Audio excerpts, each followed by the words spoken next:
상가 임대료 얘기가 또 있어요. 이게 뭐냐면 상가 임대료만 월 120만 원을 받는 어머니를 부양가족으로 등록해서 250만 원, 그러니까 인적공제 기본. 네. 그거는 네. 상가 임대료 문제가 아니라 네. 이제 국세청에서 소득세를 연말 정산을 하게 되면은 맞습니다. 공제를 해주거든요. 예. 연말 정산은 이제 해마다 우리 그 월급쟁이들은 꼭 연말 정산이라는 절차를 꼭 밟잖아요. 맞습니다. 그때마다 이제 좀 돈을 적게 내 보려고 세금을 연말 정산하면 이제 그 동안에 미리 내놨던 거를 정산을 해서 더 내야 될지 덜 내야 될지 결정을 돌려받는 것도 있죠.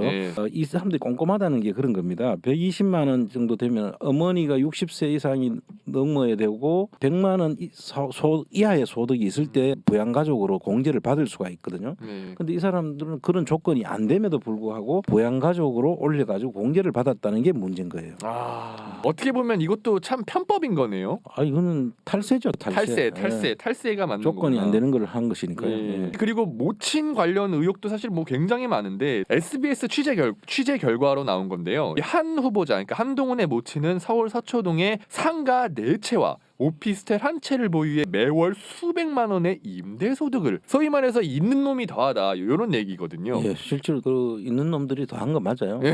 실제로 그 우리가 그 말을 그냥 보통 말하지만 있을라 그러면은 이렇게 꼼꼼하게 하지 않으면은 있기가 힘들어요. 그래서 이런 그 방법들을 동원했던 것 같습니다. 그러니까 이 한 후보자의 어머니가 뭐 독립생계를 유지하고 있다는 이유로 뭐 인사청문 요청안에 재산 공개 고지를 거부했다, 이런 소식도 있었습니다. 이게 전형적인 이제 빠져나가는 수법인데요.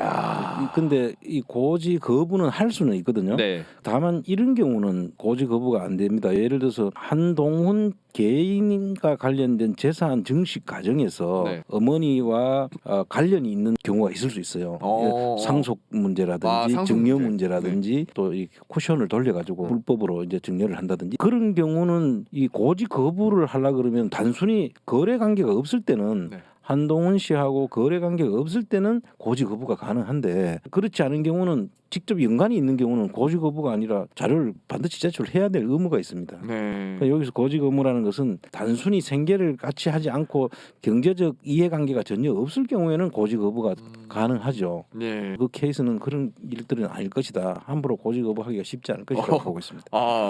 어머니가 빌딩을 갖고 월세를 받을 정도라면 사실 이 집에 돈이 좀 있는 집안인 거잖아요, 그죠? 근데 이 한동훈이 검사 임관하기도 전인 1998년 학생 시절에 뭐 매매 대금 관련해서 1억의 뭐 근저당 막 이런 얘기도 있습니다. 이거는 뭐냐면 어머니가 A라는 사람한테 실제로는 정모 씨라는 사람한테 돈을 1억을 빌려준 걸로 해서 근저당을 설정을 해요. 그러면 이제 빌려줬기 때문에 저당을 설정할 수 있을 거 아닙니까? 맞습니다. 그래서 그 사람 이름으로 부동산을 사요. 샀다가 그 근저당권이 설정된 상태로 다시 한동훈한테로 가는 거예요. 한동훈 씨가 그거를 정시로부터 사게 되는 거죠. 그러면 원래 같으면은 어머니 재산을 한동훈 씨가 이제 살 수도 있지만 보통은 모자간이니까 증여로밖에 볼 수 없는 부분이 있잖아요.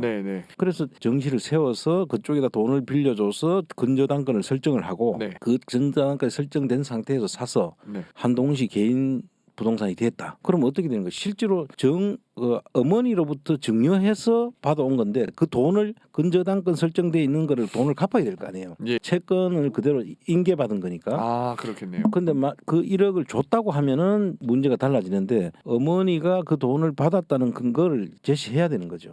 안 그러면은 증여 탈세가 문제가 되는 거예요. 그러니까 증여가 소위 말하는 세율이 높으니까 그거를 피하기 위해서, 그러니까 거래, 즉 매매로 위장을 했다, 이런 얘기가 핵심인가요? 그렇죠. 이제 증여세는 세율만 높을 뿐만 아니라 세금이 아예 근본적으로 안 내기 위해서 쿠션을 돌린 거죠. 이렇게 여기서 바로 나오는구나. 이렇게 돌린 거구나. 이렇게 돌린다고 하죠. 옆으로. 그러니까 만약에 이게 이 뭐 거래 내역이나 이런 것들을 조사를 해서 만약에 드러나게 되면 탈세가 되는 거네요. 이 부분은? 그렇습니다. 이런 경우에 국세청에서 어떻게 조사하느냐면은 실제 자금 거래 내역 금융 거래를 조사를 해서 금융이 실제로 왔다 갔다 했느냐.